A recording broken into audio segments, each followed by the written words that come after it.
Join us as career changers, company leaders, industry experts, and others who have been in your shoes share their stories, insights, and lessons learned to help you find enjoyment through employment in the tech world.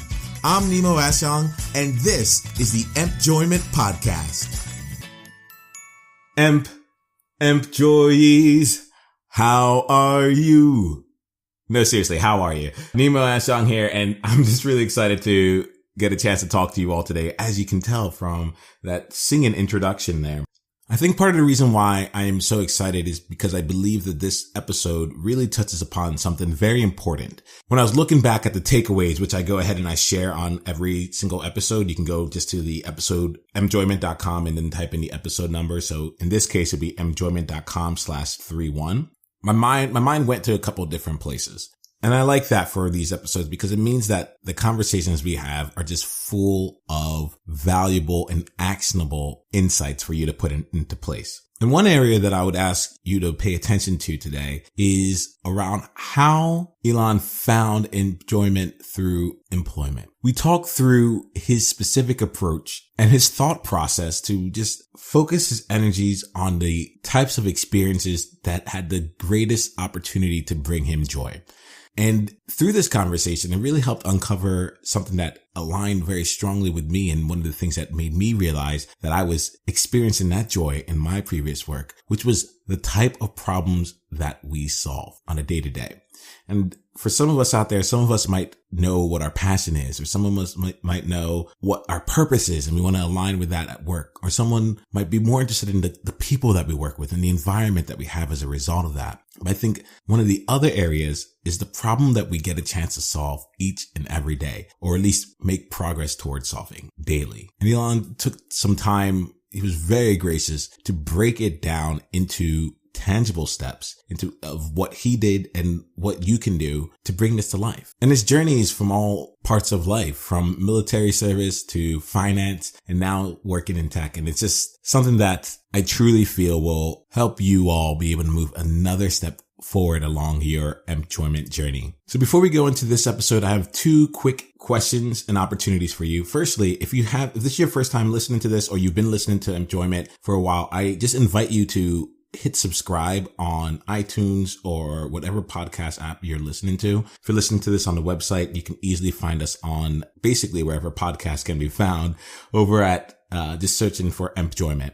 And if you have subscribed and you think that there's someone out there that would really benefit from listening to these conversations, please go ahead and share them. I have a number of these out there. I can't believe it's only been almost 2 months, not even. So a month and a half of this podcast being out there, and really have over 30 episodes for people to be able to sit through and understand and see what really resonates with them. And we're starting to pull out some really insightful information that we can say applies on a more broad spectrum. And so if you're listening to these episodes and you're hearing how other people have found enjoyment or experienced enjoyment through the work that they do, I want to invite you to have a chance to explore that for yourself. And what I'm doing right now is taking some time to meet with people one-on-one and spending as long as it takes to be able to explore your career, what you want to get out of it, and help you understand some of the things that you're really interested in. Maybe it's your passion, maybe it's the people, maybe it's the purpose, maybe it's the problem.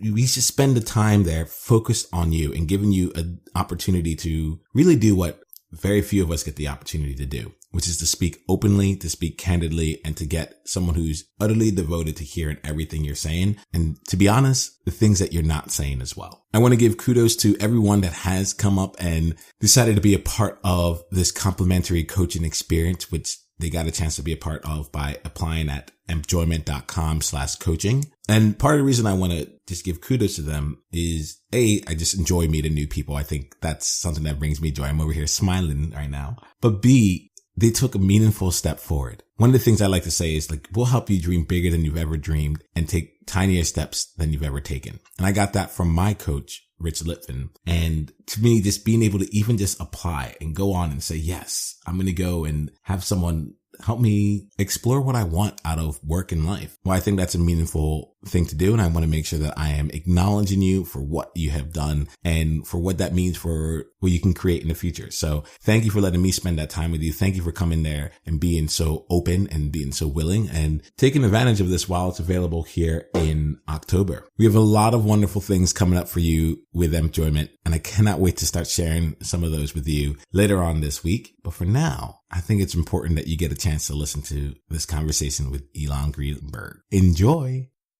Hello and welcome to the Enjoyment Podcast, where we're focused on helping people just like you find enjoyment through employment. Employees, I hope you're ready because today we are talking to Elan Greenberg, who is a senior manager at DoorDash. Elan, it is really, really great to have you on the show here.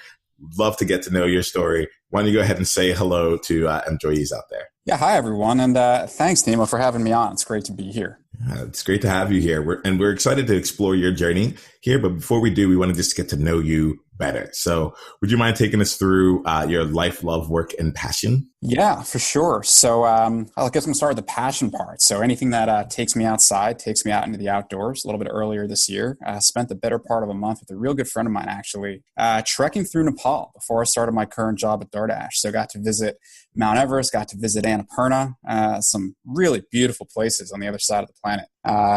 Something very important to me is getting some time to play, getting some time outside, and, definitely taking those things pretty seriously as well. So that is my passion. As far as life and love, life at the moment, very focused on my current job, having a great time with DoorDash.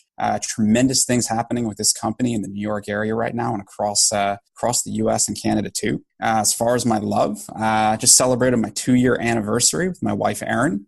She's a special assistant to the Deputy Chancellor of Education here in New York City and a former corporate lawyer. So very proud of her for all the great work she's doing for homeless children, actually, across New York City. So I think that sums it up. Definitely a very lucky person right now. Wow, that's awesome. Congratulations on all that there. And, I just recently finished celebrating my 2-year anniversary. And so kudos to you. Congratulations on that. I'm feeling the kinship there.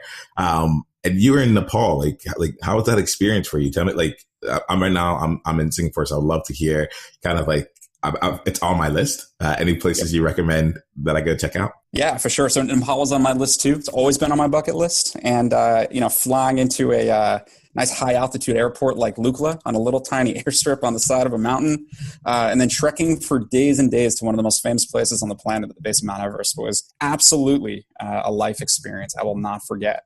And then heading back to Kathmandu, linking up with one of my oldest friends and heading up to Annapurna as well, while reading the book Annapurna by Maurice Herzog. Nice. A little meta there, but definitely a great experience. Definitely a really good way to unwind after my last job. Spent a little over 3.5 years within investment banking. So definitely good to clear my head. Definitely good to get some fresh air, get out of the office a bit, and get ready for the next adventure here at DoorDash. There it is. And it seems like you're quite ready here. So can you help us get ready for your conversation and the things that you're going to be bringing to us with some kind of success quote or mantra or motto that you use to see and frame the world and help you get success? Yeah, for sure. So, I think that, whether it goes back to the Everest trek, whether it goes back to my time in banking or my time in the Marines before that, a lot of people kind of question me along the way. And, there was one poem I remember reading back in middle school, actually, by a poet named Edgar A. Guest, and it's called It Couldn't Be Done. And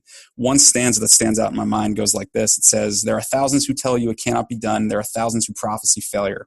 There are thousands to point out to you one by one all the dangers that wait to assail you.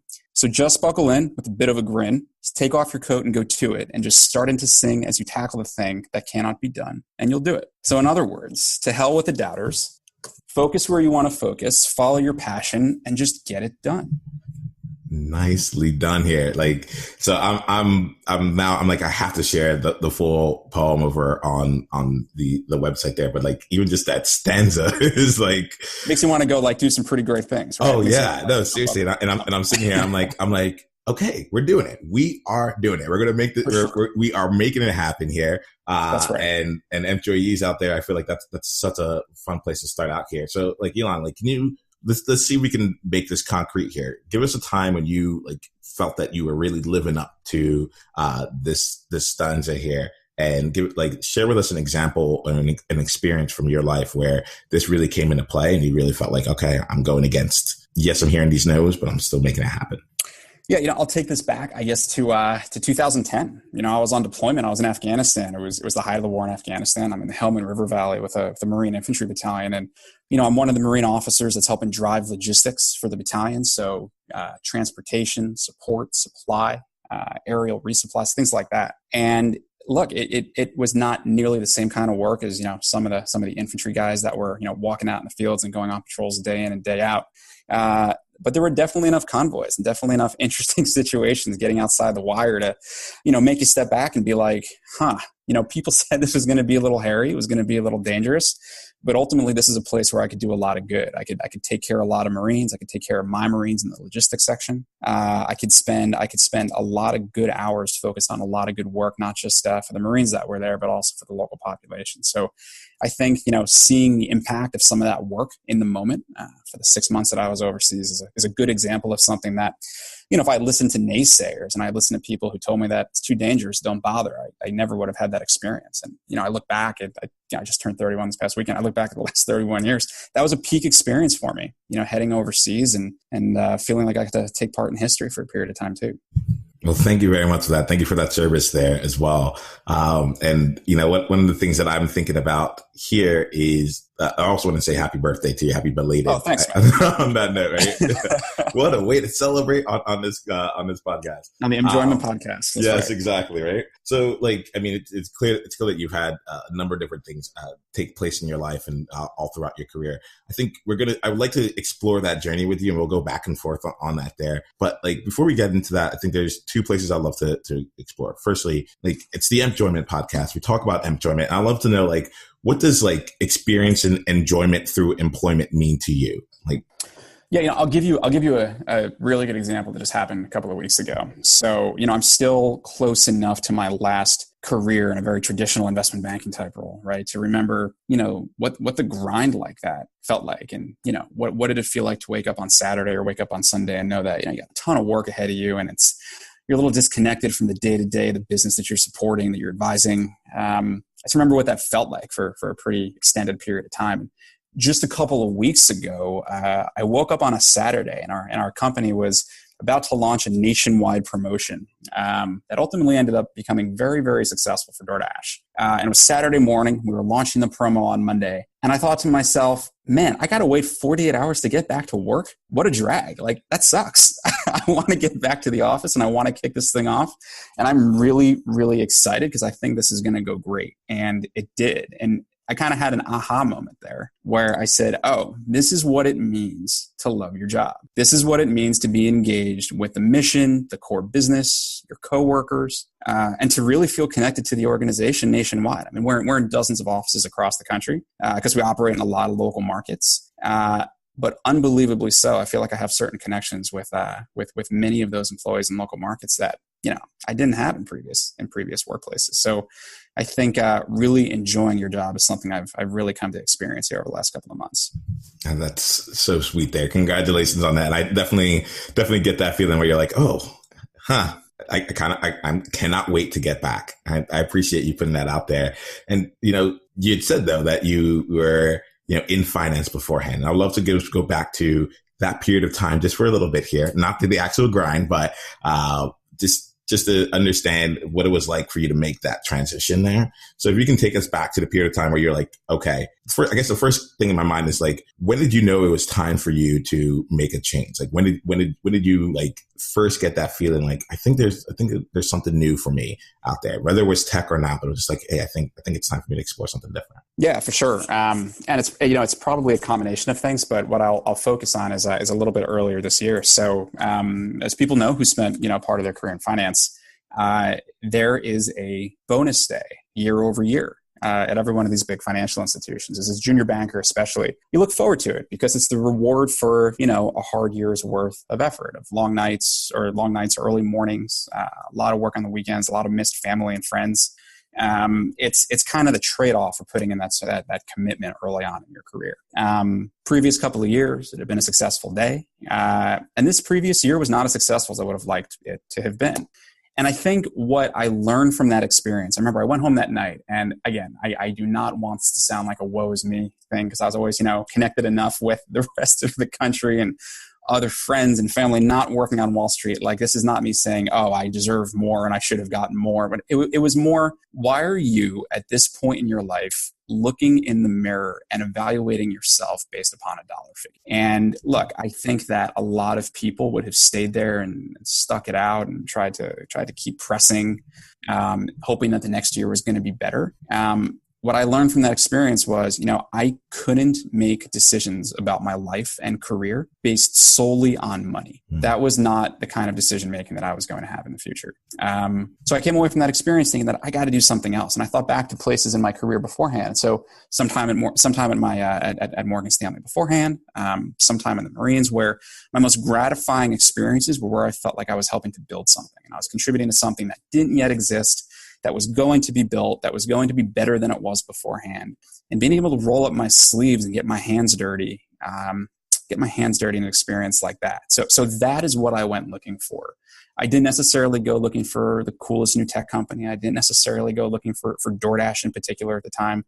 I wanted to build something, and I wanted to be part of something that still had a long way to go. And that was what I found in DoorDash. And as I spoke to more and more people, it became more and more clear to me that this was a place where I was going to be able to have that kind of experience. And so far, so good. I think I'm wrapping up month 5 here as we speak. And I think all of those things played out to be true. Well, that's super, not just interesting, but I feel really important. And there are 2 things that came out to me. Firstly, I think you asked yourself a really great question. I believe very strongly, with what I do with enjoyment and with coaching and such, a lot of things come down to the questions that we ask ourselves. And, why am I evaluating myself based on this metric of money? That's a tough question to ask yourself and put there. But I'm so happy that it led you to a place where you can now wake up on a Saturday and not have anything to do and be like, I can't wait to get back. Exactly. And I think when you talk about what does true satisfaction feel like, it's realizing that you're engaged at work on interesting projects for the sake of them being interesting, because you enjoy the mission, you enjoy the core business, you like the things that you get to work on. I mean, that's a whole different definition of wealth, and that can take this conversation in a completely different direction. I look back at the time that I spent at Morgan Stanley. It's a tremendous experience. I learned a ton. I would not have traded it in. But when I looked myself in the mirror, and when I thought about, well, where do I want to go from here? Given this really very minor setback in the grand scheme of things, how do I want to take this forward? It was very clear that it was going to be somewhere else. So before we move on here, there's one thing that you had said here that I thought was really great, which was you went back and you looked through, you kind of thought back on your most gratifying experiences, and you use that to also help you move forward. Can you talk a little bit about that process? I don't know, you might have done something a little bit tactical with it, writing things down. You might have just been let me just sit back and think about, what are the moments that make me feel good. Do you remember how you kind of explored that experience there, so that any employees out there that are I know this is not the right thing for me, but I don't know where to go next, can maybe take a little bit from that? Yeah, for sure. So I had received some advice before I went on active duty. So right after I graduated from school, where you and I know each other from, and then right before I got commissioned as a second lieutenant in the Marines, someone gave me some advice, which was keep a journal, write it all down, because 10 years from now, it's going to be really, really interesting to read about all of this stuff. And 10 years later, they were right. So I had the benefit of being able to kind of go back into my head and review a lot of the more challenging experiences I had, whether it was going through my preliminary training as an officer, whether it was getting ready for deployment, being deployed, coming back, making the decision to join a financial firm.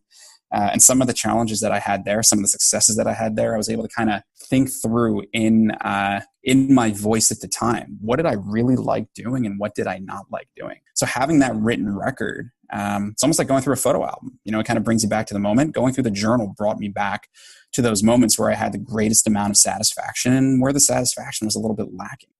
So that is amazing. And now I'm thinking, man, I want a journal. I feel quite lucky because I feel like I have a bit of an audio journal with the podcast. Yeah. I can always go back and all right, where was I at that time? Where were we at that time?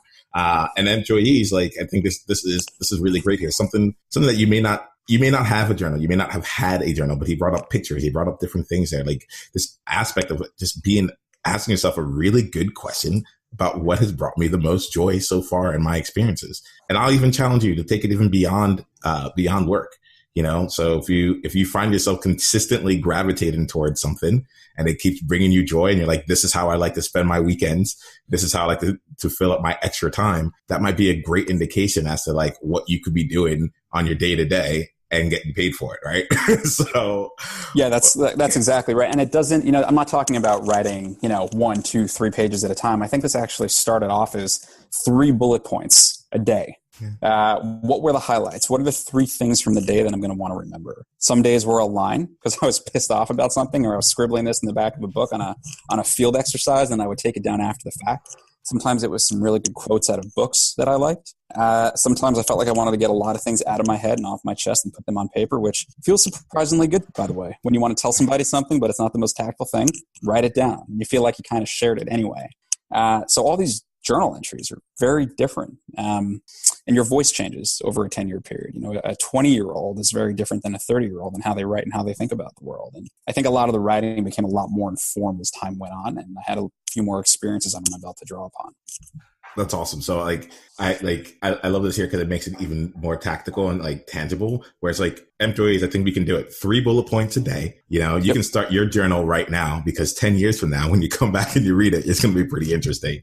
10 years worth of 3 bullets a day. The way I got the 3 bullet idea, I can't claim full credit for that. There was a book that was published, I think, shortly after President Reagan died, which was his journal from his time as president. And I didn't read it. I had read about it. I'd read about the book when it came out. He had basically written 3 lines down a day, and someone took all of those lines out of the journal that was made public and published it as a book. And I was like, wow, if the president of the United States at the end of the Cold War can summarize his feelings and his thoughts and his experiences to 3 bullets a day, well, hell, I can too. So sometimes, being succinct really counts. Ooh, Elan, I'm feeling good about this here. I'm like, as you say more, I'm like, I personally want to do this, so I'm going to take this up, not even as a challenge. I'm just going to commit to the first step, which is day 1 for today. At the end of the day, I'm going to make sure I captured 3 bullets of my day, and then I'll go on and take on the next day, and so on and so forth. But I really love this here. And so help me understand then. So you now you knew you were ready to leave finance. You knew that building things and like getting experiences where you could be building and being interested in the mission of your organization and such were really things that drove you and really help you feel engaged, or like at least that's where you wanted to be.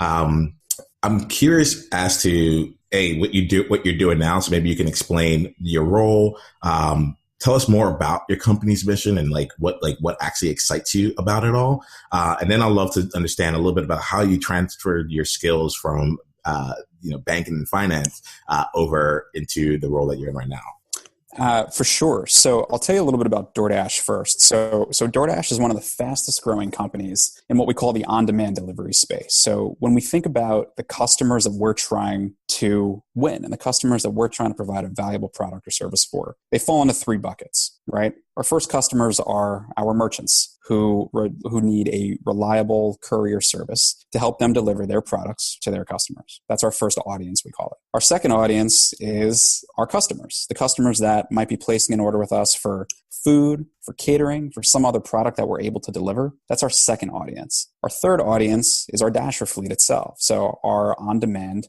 delivery fleet. And these are individuals that leverage the DoorDash platform to complete on-demand work as independent contractors. So when we think about these 3 audiences, it's actually kind of an interesting model. It's a 3-sided marketplace. So as an example, when you're thinking about expanding a new market in a place like New York, it's not just enough that you have to go after customers who are going to order food on DoorDash, and it's not enough that you have to go after merchants who are going to, become partners with DoorDash and list their products on our website, on our platform. But you also have to go after the Dasher fleet itself and make sure that there's a sufficient number of Dashers who want to log into the DoorDash platform and complete deliveries when they have to be completed. So when you think about what this looks like across a whole city like New York, or a whole region like the tri-state area, or nationwide across the United States or Canada and all the markets where we operate, it's a really, really interesting and complicated logistics problem that the leadership of the company has managed to scale very, very well over the last few years. It's still a very new company. It's about 4 years old. It was founded back in 2013. Actually, I think in my first month here, the company just went through its 4th anniversary. So what's interesting is that when I think back to when I started at my previous role, the company was still effectively operating out of the CEO's apartment. Which is a pretty unbelievable milestone to think about, that this company has managed to grow as quickly as it has in so many markets and recruit such an extraordinary team like they have in so many different places across the country. So as I got to know these people and I got to know the mission of the company and its core business, which is on-demand logistics, on-demand delivery, it seemed a little impossible not to come work here. Tremendous opportunity to help grow the New York market, help expand to new places where we haven't provided our products and services before. And most importantly, went over new customers. So the customers we had talked about before that order the food, but also went over merchants and went over dashers too. So overall, it seemed like an opportunity that I was not prepared to pass up when it was presented. That's awesome. And it like just kind of hearing how you describe like the audience in that marketplace there. I feel like, I'm like, wow. So your past experience over in the Marines and working in logistics there clearly has a really great place within this new world here, where you're like, this is a great logistics problem. It's funny because like I think when you said that, I was like, I don't think I thought of it as a logistics problem, but I feel like that's kind of like part of the lens that you're able to bring to the table here. So maybe you can help us then, now that you've given us an idea as like what's so exciting to you about it and like kind of the problems that you're trying to solve. Help me understand a bit about how you transferred your past skills into this role and how you're using them on a day-to-day. Yeah, absolutely. So as we talked about before, most of my time while I was in the Marines was as a logistics officer, so helping to solve a lot of complicated operational and logistics issues for Marine combat units, both in the United States and overseas as well. And as you try to scale logistics, whether it's for a military unit or whether it's for a company, a lot of the problems are really very much the same. How do you maximize efficiency? How do you create positive experience for the recipients of the logistic services you're providing? So that was a very natural transition. And it was something that when I decided I wanted to be a logistics officer in the Marines, I had known enough about myself that I like those kinds of problems. And, solutions come a little bit more naturally maybe to me than they do to some other people. I think when you hear people talk about what they do in tech, one of the things you'll hear a lot about is, what's your superpower? I used to kind of laugh at that. I thought it was a little silly, but then as I come to a place like this and I realize that there are people who are, good at a lot of things, but they're very, very, very good at something in particular. I think the thing that I'm very, very good at in particular, and again, this is through a lot of trial and error in a lot of different places, is being able to intuitively understand a logistics problem and try to resolve a solution that is not only effective, but is also cost effective, right? Which is also really important when you're trying to make the economics of your business work. So I think that when I look back on the path that brought me here, trying to solve some of those logistics challenges was definitely something I was interested in doing. That's one part of the job. The other part of the job is obviously winning over the customers and winning over the merchants. Spent a little bit of time in the Marines as an officer recruiter here in the New York area too. So definitely got to kind of, stretch my legs a little bit when it came to learning some of the sales skills and, how to make a persuasive case, whether it's to a merchant or whether it's to a new customer. And it's actually something I've gotten to spend incrementally more time on as I've been here. So, definitely looking to build out my skill set around, partnership development, marketing, and sales even further than I've already had the opportunity to. So, even though I bring a lot of experiences to the table already, I think what's been really great about DoorDash is, for every one thing I did bring, there's 5 more things that I get to learn while I'm here as I try to solve this problem. That's awesome. So like, Elan, like I'm starting to see this here. It's really fun. I kind of look at it and I'm like, for at least for me, one of the things that makes things most interesting is like, are the problems that I'm solving do they interest me? And they don't have to interest everyone, but do they interest me? And I remember reading something about like a marketer, and the marketer, actually I spend more time listening than reading. So to be honest, I was listening to something and they were talking about like, different click-through rates based on, a red square versus a green square versus a green circle, and like, I remember sitting there and I was like, they're just talking about colors and shapes right now. But but every color and shape is so important. So, when you first think about a food delivery company, you're like, wait a minute, I've been ordering pizza my entire life. I've been ordering Chinese food my entire life. How could this be a complicated problem? When you do this at scale, and when you're doing this with tens of thousands of merchants across the country, And when you're doing this to the extent that we are, there's so much data and so many different ways to get better and smoother and more effective at how we provide these products and services to our customers that, the challenges never stop coming. And I think, one of the learning points early on was sometimes things that seem really simple aren't quite as simple as they seem. And the way you can win in a really competitive marketplace is by digging deep into the data and squeezing every last bit of efficiency out of the business model that you're running. And I think that's what a company like DoorDash does really, really well. Awesome. So what I'd love to explore here, Elan, is like going back again to that time that you're making the transition from banking into DoorDash, like taking us to that moment. So now, like, we understand what you do now. We understand what you were doing there and like what made you want to make that switch. Can you explain to us the experience that you had actually getting in the role? Like, what was it like to start applying, start trying to basically that process from, okay, now I know I need to do something different. I know what I'm interested in. There are a lot of people out there that are probably in that same exact position where they're like, I think I know what I'm looking for, but how do I actually go about bringing this to life? Yeah, great question. And I actually talked to quite a few people about that who want to know, like, okay, that's great. I appreciate the theory. I appreciate, where your head's at now, but like, what are the tangible steps during that transition? People have different constraints. And for some people, they're constrained by a given sector. They only want to work in one sector. I don't think that's a reasonable constraint, but we could talk about that in a little bit. Maybe they're constrained by a sector.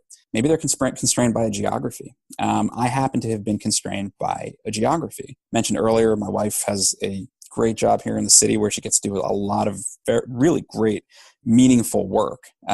We were going to stay in New York, and that was not something that was really up for debate. And I wanted to be here because, again, this is a 2-career household. It's not a 1-career household.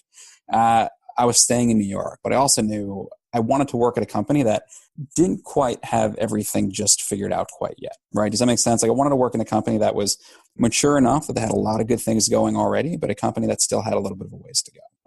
So people had advised, look at some of these tech companies that have already had some early successes, but weren't necessarily close to a sale or weren't necessarily that close to an IPO or some kind of an exit. Find a company that's somewhere in the middle. And when you think through limiting yourself to a given geography, and when you think through limiting yourself to a certain kind of company or a certain size of company, all of a sudden this list starts to trim itself a little bit further. And what beforehand might have been thousands of companies is now maybe less than, 80, 100, 120. Then you put the banker hat on, and then you go start to do some good due diligence on these companies, right? You do some news runs. You start to think about what kind of coverage are they getting? What kind of businesses are they in? What kinds of goods and services are they providing to the community itself? Take it one step further. So then once you've trimmed that list from 80 to 50, let's call it, now go onto the websites, visit the websites, figure out what kinds of career options are listed online. What do you want to be doing? If they only have technology roles that are open and you don't know how to code, that's not going to be a good spot for you because you don't have that requisite skill set, right? So then I started thinking, okay, I'm going to be looking for things like partnership roles, operations roles, logistics roles, maybe some sales roles. And that narrowed the list down even further. And when push came to shove, I was down to a list of maybe 2 or 3 dozen companies that I wanted to take the time to submit thoughtful applications to. And when you kind of work through that step by step, it's a little bit like closing a sale, right? You get your contacts, you get your leads, you get the meeting, you go a little bit further and a little bit further, and you're finally down. You get to a point where you've had enough phone calls, you've talked to enough people that you're down to your final list of candidates. And after a number of round of interviews at different companies, live interviews, video chats, technical exercises, kind of like applying to college, a little bit like dating maybe too. Something feels right, and you go for it. So I am so happy that I asked that question there because I was like, okay, you keep breaking it down. And like my mind works in, my previous manager, helped me see this. Like my mind works in concentric circles. This was a really great process here. And I think concentric circles, if you lift it off the paper, turn into a funnel. So I really liked how you're like, okay, generally speaking, like what's this funnel here? Let's not go for every single job in the world. Let's break it down. Let's break it down, and continue at each level to understand your different constraints. And I actually do want to kind of explore a little bit about like, what are some of the reasonable constraints that you have in your mind, just based on how you even tackled this problem and based on how like you looked at things. I'm like, oh, this could be completely different in the way that I think of it. So I would love to hear like your perspective on what would be reasonable constraints as you're looking to get a new role. Yep, for sure. So reasonable constraints. So it's going to be different for every person, right? I think if I was a little bit younger, if I was single at the time, geography would not have been a constraint. I would have moved anywhere in the United States or overseas. But wasn't the case. And that's okay, because geography was a constraint, but a certain sector or a certain industry was not a constraint. There are some people that might be tech natives, or maybe they've only wanted to work in biotech or healthcare or some given sector. So in that case, they're willing to move all over the country to go work in that particular sector for a particular company. Unreasonable constraints. I think additional unreasonable constraints are cutting yourself off at a certain financial threshold. Obviously, this is not for everybody. And obviously, it's a little bit of an opportunity, I think, that some people may have had if they had been good early on. They lived within their means. They're able to save some money early in their careers. But it gives them a little bit of flexibility to take a job that's going to be maybe the most interesting versus the most lucrative. Right. I think one of the things that people who were in my prior profession, one of the traps that maybe they get stuck in is they say, okay, I'm just going to go one more year. And then I get to the end of the year, I'm going to go one more year. And I'm just going to wait for one more bonus cycle. I'm going to wait for one more equity grant. I'm going to wait for one more bonus. And they just keep going and going and going. And then 10 years have gone by and they look back and, they haven't invested in themselves and they haven't invested in the things that make them happy. So the constraint I had was I had to be in New York. And aside from New York, and aside for finding something that was interesting, I was pretty open to a lot of different areas. I looked at some roles with the city of New York. I looked at some roles with consulting companies. I looked at some roles in biotech. I looked at some roles in fintech. I looked in a lot of different places for a lot of different positions. And when the ultimate decision finally presented itself, I had a diverse set of options to choose from that I was able to base upon merit. That's spectacular. I'm really happy to hear this. And, I think at some point I want to maybe dive in a little bit more to the aspect of like having that diverse set of options, having that there. But, I guess if you were going to just give us like one takeaway from your experience of making the transition from banking into your role right now, what would that be? So you want to find, and this goes for any career transition, you want to find an interesting problem that needs to be solved. I think gone are the days where you look for a good, solid, big, reliable company that you're going to stay at for 25, 30, 35 years and spend the rest of your career there. Those days don't exist anymore, especially for people that are our age.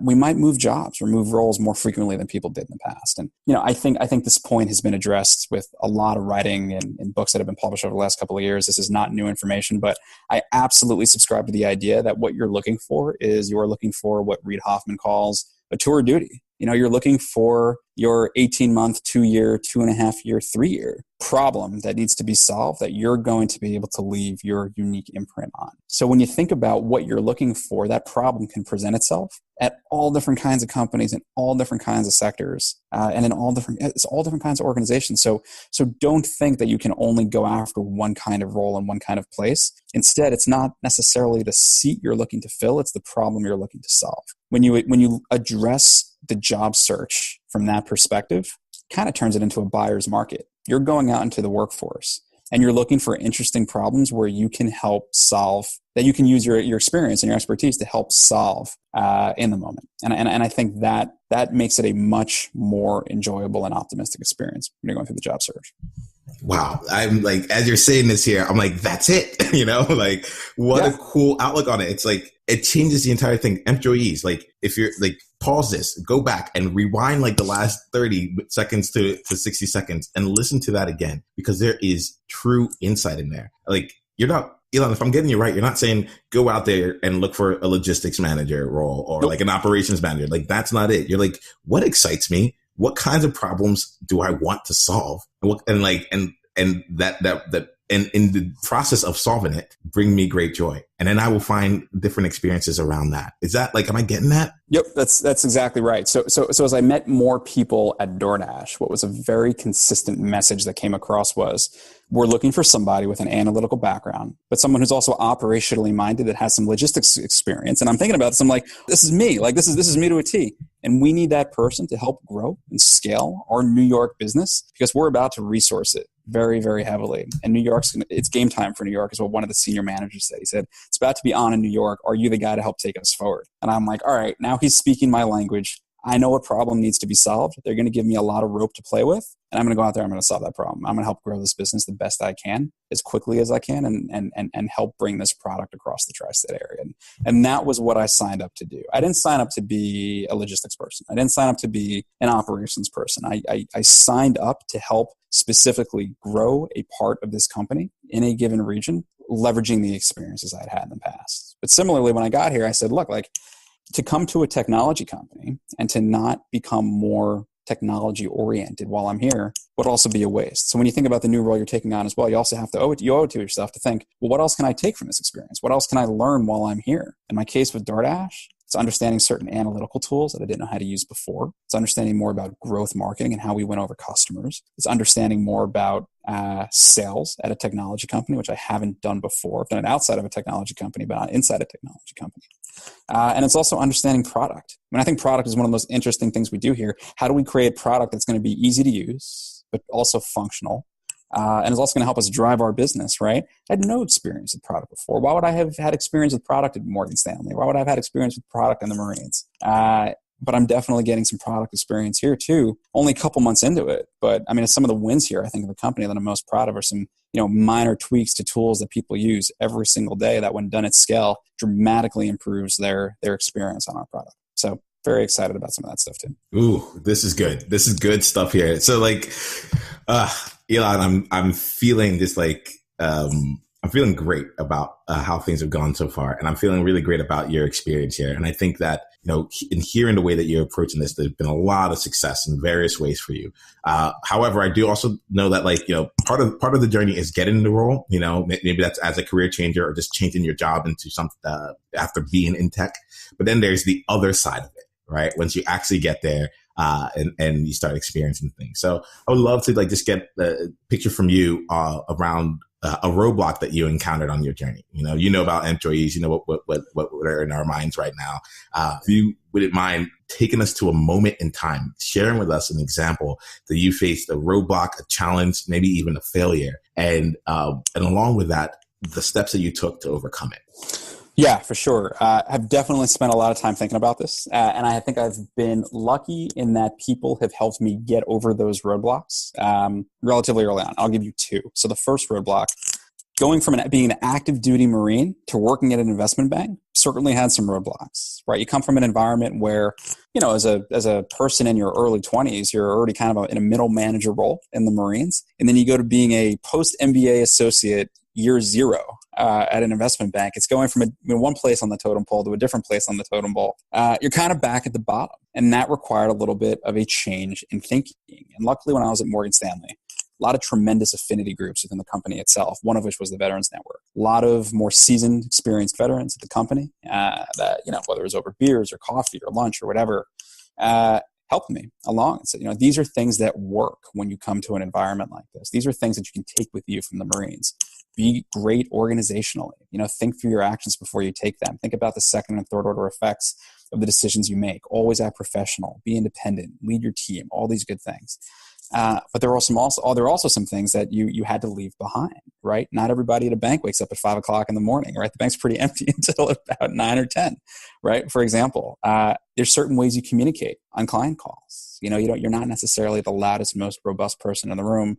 The leader isn't necessarily the person that's speaking first or the person that's setting the tone of the conversation. It's a little bit more nuanced than that. And I think helping refine some of those rough edges was something that I realized I had to do very early on.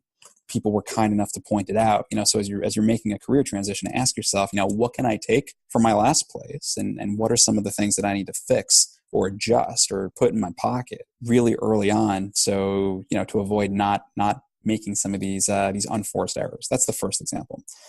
Second example is now coming from a bank after, call it 3.5 years, and coming to a place like DoorDash. So when you go from a place like Morgan Stanley, Morgan Stanley is a very process-oriented place. We wore suits and ties. It was very formal, as it should be when you're dealing with, clients of a certain stature and you're advising companies that are raising hundreds of millions of dollars, et cetera. It was one kind of corporate culture. I would describe it as being a very buttoned-up corporate culture, right? I don't think that would surprise anybody. But then you come to a place like DoorDash, which is a bit of a younger, newer company, a bit more casual, just in the workplace itself. It's what a lot of the things you would think about a tech company. There's snacks in the office. It's casual dress. There's a lot more laughing in the office at a place like this. And, I had to be quite honest with you, I had to loosen up a little bit. I had to get here, and I think a lot of people that I was working with were like, why is this ex-Marine, ex-banker so stiff? And I had to laugh at myself. I had to realize that this is something that had to change, and I had to get a little bit better. I had to adjust to the corporate culture at a place like DoorDash. Now, when you think about a place like DoorDash, it's very important. You got to be the best version of yourself. But I don't necessarily know if the version that I had presented when I first got here was the best version of myself. And I don't necessarily know if letting, going completely casual and going completely in the other direction is the right way to go either. But I think the important part here was recognizing that there was another corporate culture change that I was experiencing. And if I was going to be successful, I had to adapt. And adapting is good. Adapting is okay. Adapting is how you grow and how you become better. So the second thing that I would, kind of advise people here, and it kind of relates to the first is, when you go to a new place, don't necessarily leave everything behind. Take some of those pieces with you from beforehand, but be willing and self-aware enough to know, how do you need to change to make yourself more approachable and more accessible to your new colleagues too. I feel like that's like a really great package of takeaways. If you bring in all these experiences together, like how would you summarize all this? If employees were going to say like, all right, these are the takeaways I want to get from this experience. Yeah. You need to be agile, right? Because what we're talking about beforehand was we're talking about coming into a new environment to help solve a problem. But if you bring all of the tools from your previous place to the new assignment, you might not be well equipped to solve that problem. And sometimes it can be most effective by recognizing what are the unique things that it's going to take to be effective in this new place. How am I going to have to change? And how can I also help improve the organization a little bit too? You got to be agile. You got to be willing to look yourself in the mirror, understand what needs to happen, and make it happen. You can't be so in love with how things were in the past that you forget how things need to go in the future. Awesome. So with that here, like, let's flip things around and like talk about like a pinnacle moment for you, like something that brought you like great joy, something that like, really you're like, all right, this is it. Like, I'm feeling good about this. I know what's going on.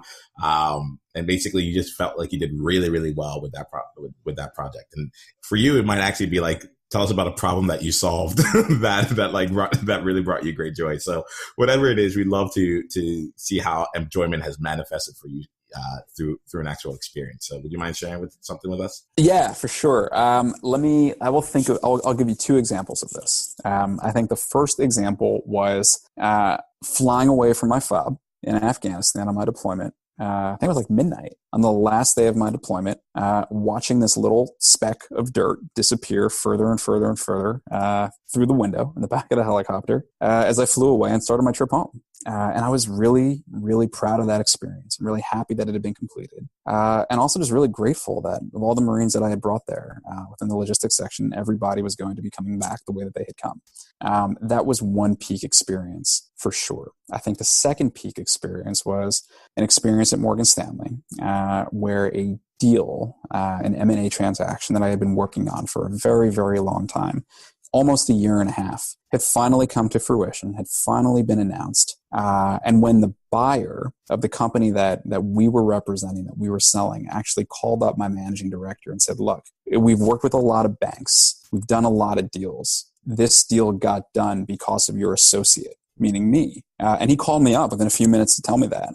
That was a second peak experience because this was one of those clients where you get to know the CEO, you get to know the COO, you get to know all your counterparts in the finance and accounting divisions, and you just feel like you're kind of like a bit of an extension of that company. You spend a lot of time in their home offices in another state, a lot of time on airplanes going back and forth. And it felt like it was a nice long-term project that achieved the result that everybody was very happy with. And that's the best kind of transaction, right? When the buyer and the seller are both happy and they both feel like they got great value. That is the ideal outcome. So when I think about being able to have contributed to an experience like that, both for our client and for the new buyer, that gives me a tremendous amount of pride. I think those are the two experiences. That's awesome. Like, what would you like if you had like a golden nugget or something that you'd like us to walk away with from those two experiences? What would it be? Yeah, I think it's always think about servantile leadership, being service oriented, right? So when you think about any role you're in, the value that you provide is really how you're going to be remembered. No one's going to remember, oh, he was so great because he was in this senior position, or this guy was so great because he worked the hardest. They're going to be thinking about, what kind of value did this person add above and beyond what was required? And how did they think about giving to me through their actions and through their words? So when I think back to these experiences, that one client in particular, Morgan Stanley, first thing in the morning, I wake up and think about, like, what am I going to do to help get this deal done today? Kind of same thing when I went to bed at night. Same idea. When I was deployed, it was, what am I going to do today to take care of the grunts that are going on patrol for miles and miles and miles? What am I going to do to take care of my guys that, are falling up in our section? So, when you pour your heart and soul into projects or into other people, I think those are the most rewarding experiences, and that's not reserved for the Marines. That's definitely not reserved for banking. Try to do that at DoorDash too. We have a lot of customers, and I talked to you about the three audiences beforehand. There's a tremendous opportunity here to provide value across a three-sided marketplace. And what amazed me about DoorDash is how committed people are to really, truly providing that value for all the people that leverage DoorDash as a platform. That is what I'm excited about, and it goes far deeper than food delivery. Ooh, I like that. Just on that aspect of being excited now, right? Because we looked at all these things in the past. Is there anything else that like really excites you about like where your career is going, about DoorDash? Anything you want to share with employees out there? Yeah, so I think DoorDash has barely scratched the surface. Our company leadership, our CEO says, we're in act one of a multi-act show, of a multi-act play. Maybe we're starting to scratch the surface on act two with some of the new products that we're offering to our customers. But the reality is when I look at what this company is doing, I think about how many markets it's operating in and all the work that's being done behind the scenes. I think its best days are ahead of it. And I think being able to work in a place with that kind of optimism is a privilege in itself. So awesome. Yep. So Elan, this has been fantastic. We're going to wrap things up here. But before we do, I'd like to get to understand, like, for any employee who is sitting here and listening to this conversation, it's like, this is it. I'm ready. I'm going to do it. And employees, hopefully this is happening for you out there, where you're like, I'm ready to make the impact. I'm ready to align myself with a mission that like fuels me, that brings me joy here. What actions would you recommend for them to take in the next 7 days to bring this to life, or at least get closer to bringing it to life? First thing I would say is understand your constraints. Like we talked about before, what are going to be the levers that drive your decision making? And when you think about those levers, talk to other people that have gone through career transitions to find out, are those levers okay? Are those valid levers to be constraining yourself against? And if they are, then you're good. I think the second step I would say is talk to as many people as you can with ask them very deep questions. Ask them what makes them happy at the office. What functional things that they do day to day make them happy? And ask yourself the same question. Ask yourself, what are the kinds of things you like to do? Not the kinds of positions you like to hold, not the kinds of companies you like to work at. What are the actual things you like to do? Do you like to write code? Do you like to look at data? Do you like to talk to people? Do you like to build partnerships? Do you like to try to close a sale? Think about the actual functions that you like to perform. So then once you understand the constraints, and once you understand the functions that you like to perform, and once you've talked to a sizable number of people, within 7 days, you're going to have a much better perspective on what kind of a role you want to have, what kind of a problem you want to solve, and where you want that to be. And then you start to dig, and then you whittle down that list, and you whittle down that funnel like we had talked about, work through the options, and something will present itself. The dust will settle, and with the right attitude and the right preparation, you're going to be happy with the outcome, because the vast majority of people are going to make really good outcomes out of any kind of situation. Look at that. And I feel like that's exactly like who employees are. So I'm very, very excited for that. Well, Elan, I really appreciate all that you shared with us here. If there was one last thing you wanted to leave employees with, like, please feel free to let us know, and then also let us know how we can stay in touch with you. Yeah, for sure. I think the last thing I would leave employees with is what you are going through and the transition that you're trying to make is a transition that thousands, hundreds of thousands, millions of people have made. They've made it successfully, and you're going to make it too. So you are not alone. You are not the only person that has gone through this or will go through this, and you got something really exciting waiting for you at the end of the tunnel. So it will only present good things. As far as people getting in touch, I'm on LinkedIn. Pretty easy to find. Or you can email me at elan@doordash.com. Awesome. Well, thank you so much, Elan. And I really wanted to say, I really appreciate you just being so open and candid and prepared for this conversation. I feel like you came in with very actionable information that employees can take and really bring into life, not just in the next 7 days, but over and over again. There's a lot of great information here. And I can see why you've been so successful, and I can see how now employees are going to be able to leverage that to help make themselves successful. And so with that, it brings me great joy to have had this conversation with you. I really appreciate your time. I appreciate your experiences, and I appreciate you, Elan. Here's to experience and joy each and every day. Take care.